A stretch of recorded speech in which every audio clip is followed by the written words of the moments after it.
Et le Nakama, c'est Alexandre, j'espère que vous allez bien les gars. Il y a de ça quelques temps, j'avais fait une vidéo sur l'histoire complète et expliquée de Izuku Midoriya, qui analysait en profondeur le personnage, son écriture, son développement tout au long de l'œuvre, et pour expliquer en quoi Horikoshi en a fait le futur plus grand des héros. Je vous aviez promis, suivant les objectifs de la vidéo, de faire la même chose pour Katsuki Bakugo, et il est donc enfin temps les amis de partir aujourd'hui sur l'histoire du plus grand rival de notre plus grand des héros, afin bien sûr de comprendre son développement, son évolution et surtout son écriture. Par contre attendez 2 secondes parce qu'il y a mon chat qui miaule, attendez, qu'est-ce qu'il a? Mais qu'est-ce que tu me ramènes là? Oh, mais c'est trop mignon!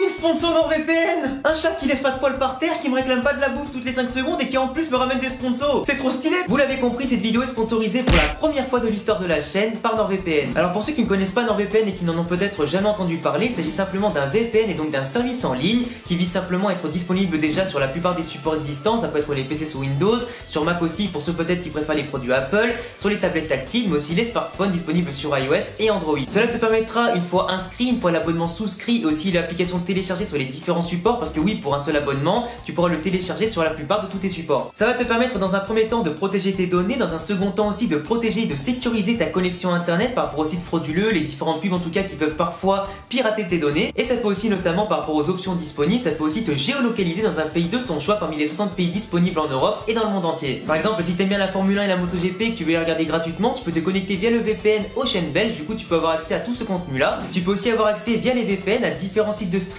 qui sont disponibles partout dans le monde mais qui possèdent dans certains pays des films exclusifs pour le moment, comme notamment Disney+ qui propose certains films en avant-première aux États-Unis. Et oui Alex, tu as raison, parce qu'avec NordVPN tu peux par exemple aller acheter des produits sur différents pays du coup pour peut-être moins cher. Tu peux aussi réserver pourquoi pas des billets d'avion aussi beaucoup moins cher en te connectant des fois dans des pays comme notamment le Brésil, l'Argentine ou encore l'Inde par exemple. Donc si jamais le service les amis de NordVPN vous intéresse, vous allez avoir un lien dans la description et si vous passez par celui-ci vous aurez forcément accès à une très forte réduction pour un abonnement de 2 ans plus 4 mois gratuits offerts. Et l'avantage les amis c'est que vous avez 30 jours pour tester l'ensemble des services de NordVPN avant d'être pourquoi pas satisfait ou remboursé dans votre intégralité si vraiment au bout de 29 jours ou 30 jours le service ne vous convient plus. Ouais t'inquiète là je suis inscrit là. Du coup à vous de jouer les amis avec le lien en description et on est parti pour la vidéo du jour.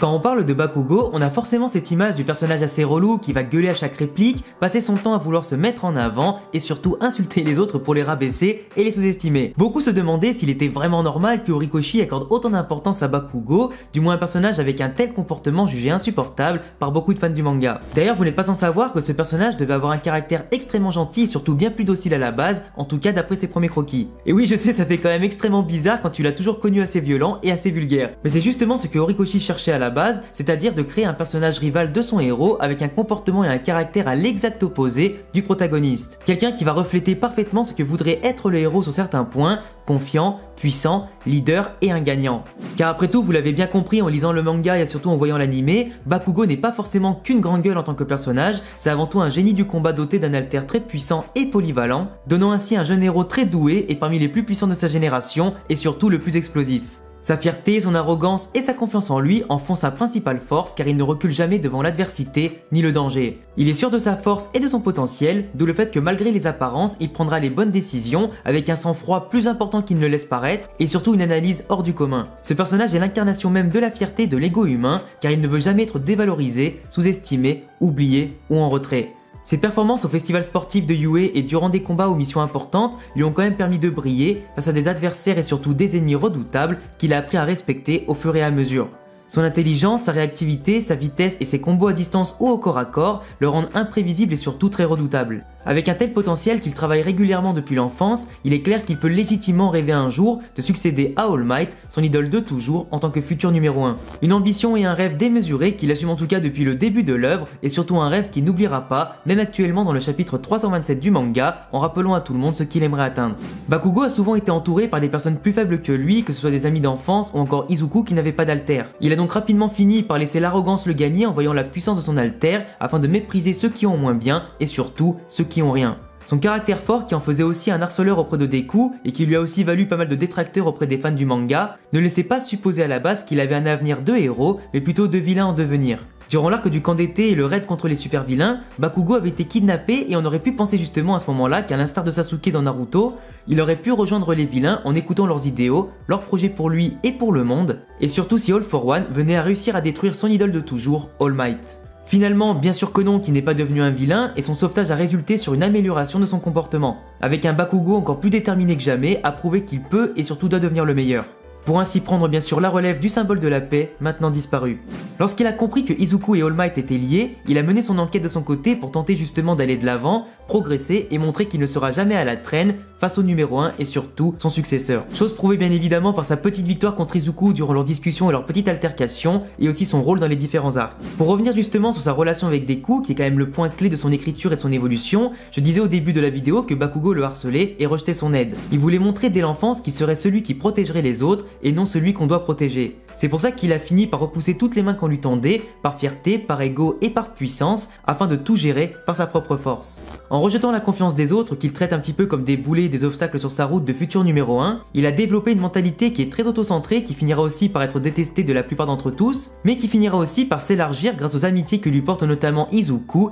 Denki ou encore Ejiro. La main que ce dernier lui a tendue et que Bakugo a pris notamment pour s'échapper des vilains était un signe notamment que Bakugo commençait à accepter petit à petit l'aide des autres et qu'il acceptait de ne pas pouvoir agir seul en permanence pour s'en sortir. Mais quand tu prends sa mentalité dans son ensemble et sa relation avec Izuku, il était malgré tout, dans sa tête, insupportable pour lui de découvrir que Izuku justement, celui qu'il méprise en le regardant de haut depuis toujours car il n'avait pas d'alter, puisse un jour le rattraper ou pourquoi pas le dépasser. Et encore moins en utilisant forcément la puissance de son idole avec le One for All. Son mépris était encore plus prononcé à chaque échec d'Izuku, car lui-même se voyait de base quand même comme le successeur légitime de All Might, et finalement ce n'était pas lui, mais celui qu'il méprisait qui avait pris sa place. Et du coup à chaque fois que Bakugo dépassait Izuku ou lui montrait que leur écart d'expérience et de niveau était encore plus grand, ça lui donnait encore plus l'occasion de le mépriser et de le rabaisser. Katsuki avait pris un énorme coup dans sa fierté quand il a vu notamment un sans-alter comme Izuku venir oser le protéger, surtout essayer de le sauver contre le gluant qu'il avait kidnappé par surprise. Ou notamment un petit peu plus tard dans les différents arcs lorsqu'il a remarqué ses progrès et le fait qu'il avait un alter très puissant à l'examen d'entrée.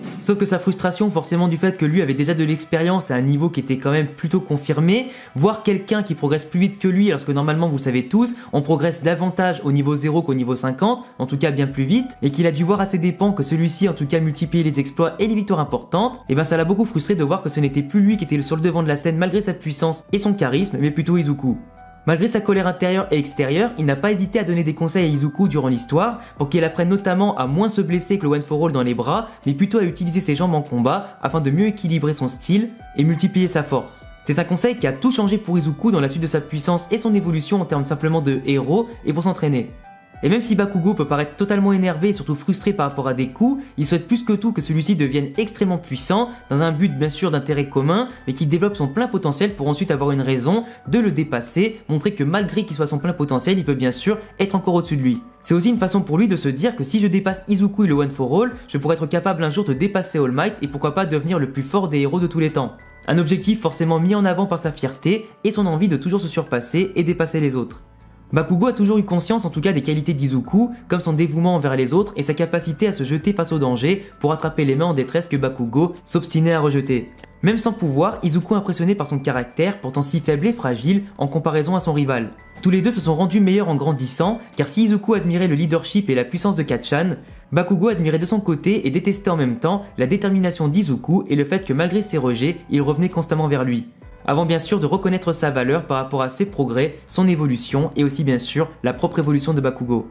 Le signe d'une amitié de base qui était à sens unique et qui finalement aujourd'hui fonctionne à double voie. Une amitié qu'il a aussi appris à développer, surtout à partager avec Denki et Ejiro, ces deux lieutenants entre guillemets de la classe A. Et même si comme je l'ai dit un petit peu plus tôt, il passe le plus clair de son temps solo, à rejeter les autres, à vouloir notamment s'entraîner et étudier seul, il a fini finalement par s'intégrer avec ses qualités et son caractère au groupe de la classe A, en faisant des efforts notamment pour le collectif, en se pliant aux tâches quotidiennes forcément de la vie de groupe, comme lors notamment du festival culturel de Yue et aussi la vie au dortoir. On peut aussi rapidement revenir sur la rivalité développée avec Shoto par rapport à celle qu'il avait aussi développée en parallèle avec Izuku. On peut dire que Bakugo méprisait plus que tout Shoto parce qu'il était plus populaire que lui et surtout plus apprécié que lui. Et bien cette rivalité là, même si les deux ne font que s'embrouiller comme chien et chat, a aussi contribué fortement notamment à son évolution, son intégration, en cherchant notamment à s'améliorer au quotidien, et pour non seulement avec Izuku dépasser le successeur du numéro 1, mais pour de l'autre côté avec Shoto, progresser pour dépasser le fils du numéro 2. Et outre ses amitiés et rivalités, Bakugo nous a aussi énormément surpris par son évolution,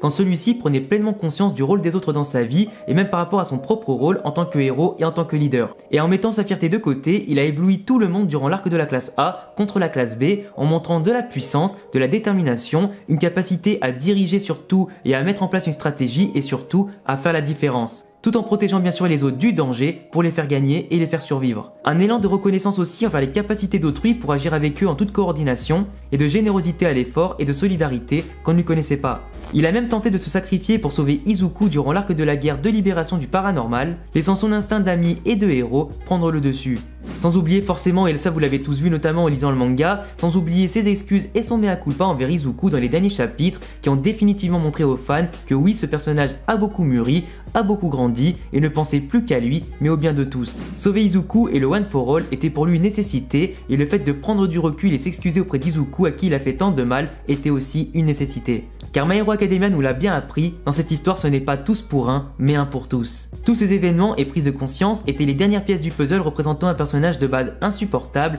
mais pourtant bien plus complexe qu'il n'y paraît et en perpétuelle remise en question. Un personnage finalement très riche en développement, qui a non seulement évolué en puissance au contact de la classe A, des héros pros, des entraînements, mais aussi des affrontements contre les vilains et ses rivaux, mais qui a aussi non seulement mûri physiquement, mais mentalement. Un héros qui de base semblait être un vilain, finit par devenir en tout cas un véritable héros en capacité comme en comportement. Bakugo a appris à faire confiance, à être un leader non pas par la terreur ou la force, mais dans le respect et le charisme, accordant sa force à ses amis et en l'utilisant pour ceux qui en ont le plus besoin. Les plus démunis qu'il critiquait à la base sont devenus ceux qu'il aime défendre et protéger tout en gardant la tête haute. En s'ouvrant aux autres et en acceptant de partager ses opinions sans négliger ceux des autres, il intègre désormais un groupe et des équipes sans grande difficulté.